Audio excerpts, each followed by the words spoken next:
A gente até tem poucos dados para ver qual que foi o impacto que essa conectividade teve no PIB do Brasil. Porque, querendo ou não, a gente sabe que levar conectividade na ponta para o Brasil como um todo é produtividade na veia.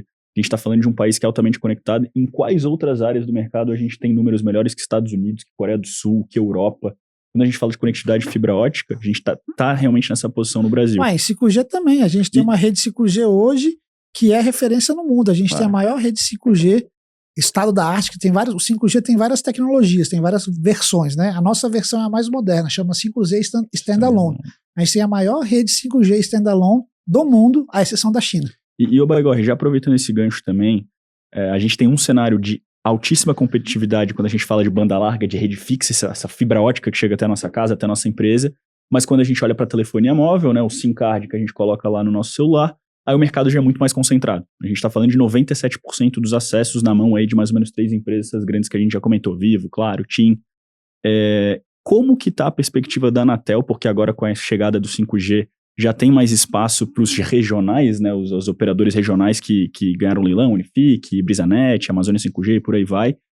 Há uma tendência de aumento da competitividade nesse setor, a gente sabe que ali o jogo é diferente, o CAPEX é outro, o valor de investimento é outro. Como que a Anatel está visualizando esse avanço das redes móveis e da competitividade no setor? Então, você colocou, Bruno, alguns pontos importantes. O processo de provimento do serviço na banda larga fixa, ele é muito simples. O custo de entrada é muito baixo. O CAPEX que você precisa fazer é muito baixo. A tecnologia é muito simples. Então, assim, qualquer tiozinho da LAN consegue começar uma operação. Na rede móvel, cara, é outro bicho, é outra tecnologia. Os equipamentos são muito mais complexos. Você tem um ciclo tecnológico muito mais acelerado. Então, assim, a escala de produção mínima é diferente. Beleza, as escalas são diferentes. Mas o que acontece? Aí eu vou voltar atrás quando eu entrei na Anatel. Quando eu entrei na Anatel, a Anatel tinha um mantra na cabeça de que tinha que ter 5 players nacionais na operação celular. Assim, cara, o Brasil é grande, o Brasil tem condição, mercado poderoso, a gente tem que ter 5 players nacionais, tem que ter. E a Anatel foi mantendo de forma, vou dizer assim bem claramente, artificial, esses 5 players. Até que um dia a realidade bateu na porta e a Nextel faliu e a Oi faliu. A operação móvel da Nextel faliu, que era Vivo, Claro, TIM, Nextel e Oi. E aí faliu. E aí beleza, o que a gente faz? Cadê o quinto cara para comprar? E aí quem tinha bala na agulha para comprar essas operações? Para comprar os ativos dessa empresa e continuar prestando serviço? O Vivo, Claro e TIM. A operação da Nextel foi comprada pela Claro e depois Vivo, Claro e TIM foi dividida por eles num consórcio. E aí, eu lembro que foi bem nessa época, e esse é um desafio que está na Europa até hoje. Na Europa eles ainda têm esse mantra de que tem que ter 4 players, que não pode ter consolidação. E aí a gente volta, Bruno e Salomão, para aquilo que eu falei no começo. Não é nosso papel, a visão da Anatel institucional é de que não é papel nosso dizer quantos players tem que ter no mercado. A quantidade de players que cabe no mercado é resultado das forças de oferta e demanda, e não da vontade do Estado. Então qual que é o nosso papel? Cara, se tinha 5 e 2 quebraram, deixa os outros 3 absorverem. Mas a gente tem que criar... Mas só que o que é o problema? No mercado de telefonia celular, você tem uma barreira à entrada que não é burocrática. É uma barreira à entrada que é técnica, que acessa ao espectro de radiofrequência. O espectro de radiofrequência é um bem finito, que são as ondas de rádio. Sabe quando você está andando no seu carro e você vai lá e coloca no dial 95.3, 98.7? Cada uma dessas coisas é um canal. O seu 5G, o seu 4G, ele anda não por essas frequências, mas por outras. E aí a quantidade, do mesmo jeito que o seu dial é finito, não cabe infinito, não tem infinitos canais de rádio no seu dial, porque existe uma faixa ali onde roda os canais de rádio, existe os canais de rádio, existe uma faixa por onde roda o 5G, por onde roda o 4G. Isso é limitado. Então o que a gente faz? Lembro que o Sérgio Mota, ele falava, cara, esse é o melhor leilão de fazer, porque você está vendendo ar, né? Sim. Então não é vender uma rodovia, vender um negócio que a galera vai incentivar. Você está vendendo ar. Então a gente faz leilão de ar. Quando eu perguntei pro Cadu, o que é esse tal de espectro? Ele falou, espectro é o ar que as operadoras respiram. É isso mesmo. E a gente vende para eles esse ar. A gente gera, esse ar é um ativo público de titularidade da União, e a Anatel é o responsável por administrar isso, vender isso, proteger isso. Quem compra tem que ser protegido, garantir os direitos de propriedade. Então é mais ou menos esse o rolê. Então a gente faz esses leilões, só que se você não tiver esse ar, tu não pode tocar uma operação móvel, você não consegue subir uma operação móvel, você não consegue ter uma rádio, você não consegue ter uma operação de celular se você não tiver esse negócio. E esse negócio é limitado. Então, o que a gente faz? O que a gente fez no leilão do 5G? A gente falou assim, cara, acabou de rolar essa consolidação, consolidou o mercado em 3. Será que cabe um quarto? Não sei se cabe um quarto. Como é que a gente faz? Bora testar o mercado. Uhum. A gente fez um leilão e fizemos 4 lotes. 3 lotes, as 3 vão comprar. E o quarto lote a gente fala, cara, esse quarto lote, numa primeira rodada, só um entrante pode bidar. Se não aparecer ninguém, ou seja, não tem um quarto com interesse, aí deixa os outros bidarem. Aí quem ganhar leva. Aí apareceu o quarto. Aí apareceu um quarto cara, apareceu a Brisanet no Nordeste, apareceu a Unifique no Sul, apareceu outro, a IES no Centro, na região Sudeste e tal. Achou, beleza, tem uns caras novos. Agora, se eles vão sobreviver ou não, se eles vão ser comprados, cara, é mercado. Então, assim, a gente testou o mercado. Tem interesse para entrar um quarto? Entrou. Agora, pô, e se o quarto daqui a pouco bater na minha porta, na porta da Anatel, dizendo, pô, tô perdendo dinheiro, foi um péssimo negócio. Falar, so sorry. Vai pra casa, então, encontra alguém para comprar teu negócio e vai embora. Claro, claro. Ô, Baigorri, um pouco nessa linha, acho que a gente pode entrar agora, talvez, um tema que foi durante muito tempo pauta do mercado financeiro, que é o tema da Oi, né, o Salomão? É que antes de entrar na Oi, é que da conversa com o Cadu, teve uma... Aliás, mandar um abraço pro Cadu, né? Pois é, o Cadu ajudou aqui, né? É verdade. Mas é que ele fez um comentário sobre essa questão do leilão, e até, primeiro eu queria entender, como é que surge o 5G? Como é que veio o 5G, mas por que veio agora? Por que não veio antes? Como é que nasce uma tecnologia? Uma tecnologia. Isso é uma boa pergunta. Então, o que acontece? Existe, vamos lá, das antigas, quando todo o sistema era estatal, o mundo todo os países todos tinham seus sistemas estatais. Eles se encontravam e padronizavam a tecnologia. Por quê? Porque quanto mais padronizada e harmonizada for a tecnologia em diferentes países, isso faz com que a tecnologia fique mais barata. E aí começou a surgir fóruns de padronização da energia, da tecnologia. Uhum. E hoje o principal fórum de padronização da tecnologia é o 3GPP. E aí é um fórum privado que vem definindo as tecnologias, vem definindo os próximos ciclos de tecnologia.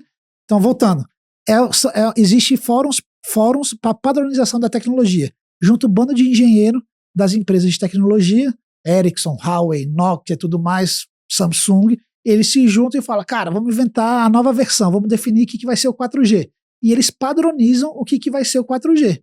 E aí, quando define esse padrão, eles começam a produzir os equipamentos e aí surge a tecnologia. Então, a tecnologia no setor de telecomunicações, ela surge, a inovação tecnológica, é bem engraçado isso, ela surge a partir de processos comunitários quase.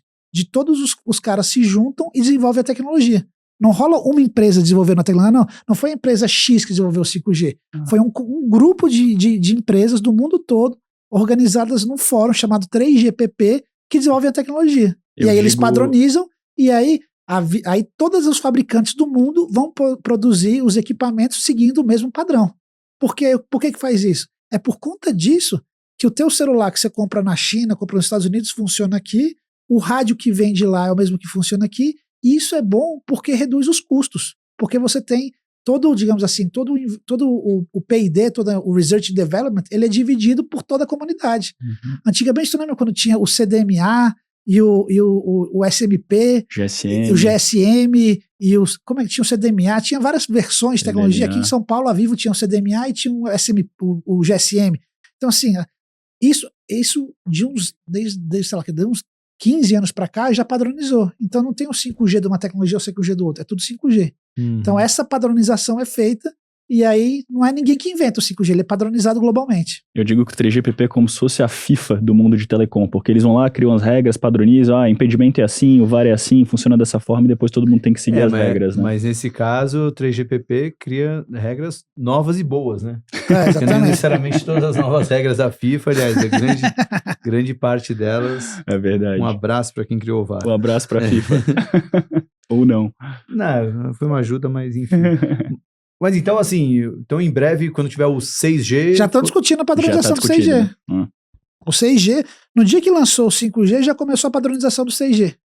E aí os caras chegam e juntam assim, e aí, o que a gente vai fazer no 6G agora? Pô, bora fazer chamada holográfica. Ah, beleza. Aí começa a dizer como é que é a chamada holográfica. Não, vamos fazer sensoramento por meio...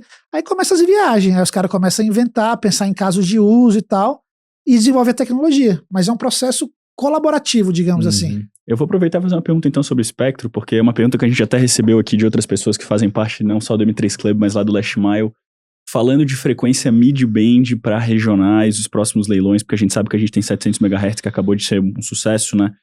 O que vem pela frente ainda de espectro? Porque tem ainda essa discussão do que vai para os regionais, o que ficou para as grandes operadoras, porque querendo ou não, isso apoia também nesse tema da competitividade para esses grandes tiozinhos aí que cresceram e estão chegando na móvel, né? E até era um ponto que ia na linha da pergunta da questão que o Cadu trouxe, né? Que era quais empresas que poderiam participar, né? Ele até citou, né? A Unifique só poderia participar comprando Santa Catarina e Rio Grande do Sul anos atrás, mas como ela comprou os direitos de comprar essa frequência via Liga, né, do Paraná, ela pôde participar, e as grandes teles disseram que não era justo, enfim. Aí essa é a treta do leilão que acabou de acontecer. E aí, só para fazer o gancho da tua pergunta com a do Bruno. O que acontece? A gente fez um leilão que é a faixa de 700 MHz, é uma outra faixa. É o filé mignon. Que é o filé de mignon. Ele é o filé mignon do 4G. Porque qual é a dificuldade? Quando o BrisaNet, esses caras entraram no leilão do 5G e compraram a faixa, eles ficaram com uma faixa que só dá para fazer 5G. Só que esses caras, imagina, numa cidade do interior, que você constrói uma rede e só tem 5G, e o cara que só tem um celular 4G, esse cliente você não pode capturar, entendeu? Então, e por questões técnicas também, eles ficavam muito fracos. Então a gente pegou uma faixa do 700 MHz e fizemos um leilão. E dissemos, na primeira rodada, só esses pequenos podem participar. Se eles não tiverem bala na agulha, numa segunda rodada podem participar outros, e numa terceira rodada pode participar os grandões. E aí foi isso, aí só que acontece. E aí é a dinâmica a confusão que o Cadu menciona aqui do Paraná. A gente vendeu em lotes regionais. Então o cara que comprou essa faixa do 5G no Nordeste, ele podia bidar numa primeira rodada nesse filé mignon no Nordeste. Beleza, então você podia espelhar na tua área. Só que acontece, o cara que comprou Paraná, que é a liga que ele menciona, que o Tanuri era o dono da liga, agora está vendendo, ele não ia, ele já estava vendendo, ele já tinha vendido a operação dele no Paraná para a Unifique. Beleza. Só que o Tanuri também comprou o 5G em São Paulo, no estado de São Paulo, e toda a região norte. E aí, antes do leilão, ele vendeu esse direito do espectro, né, para um consórcio de empresas de provedores do norte. Só que esses caras não tinham bala na agulha para comprar o filé mignon. E aí ficou todo mundo esperando. Bom, esses caras não vão comprar o filé mignon, o cara que pode comprar na primeira rodada sem disputa não vai aparecer, e aí vai cair pra gente disputar. Só que aqui que o Fabiano da Unifique, que é o CEO da Unifique, fez? Foi lá nos caras que não tinha bala na agulha e falou assim, eu boto a grana aqui. Ele botou a grana, e aí agora, na verdade, o que ele comprou? Ele comprou o ticket para poder entrar no leilão na primeira rodada e não disputar com ninguém esse filé mignon. E aí ele comprou o filé mignon em São Paulo e no norte. Só que agora é um mega desafio, porque assim, esses leilões, tu não compra e senta em cima. Tu compra e tem que construir rede. Agora vai ter que construir rede no norte, São Paulo, um monte de lugar. Se você gostou desse corte, certamente vai gostar do episódio completo. Então, clica aqui que você pode assistir ele na íntegra. Ou então, você pode clicar nesse vídeo e ver mais um corte desse episódio. Até a próxima.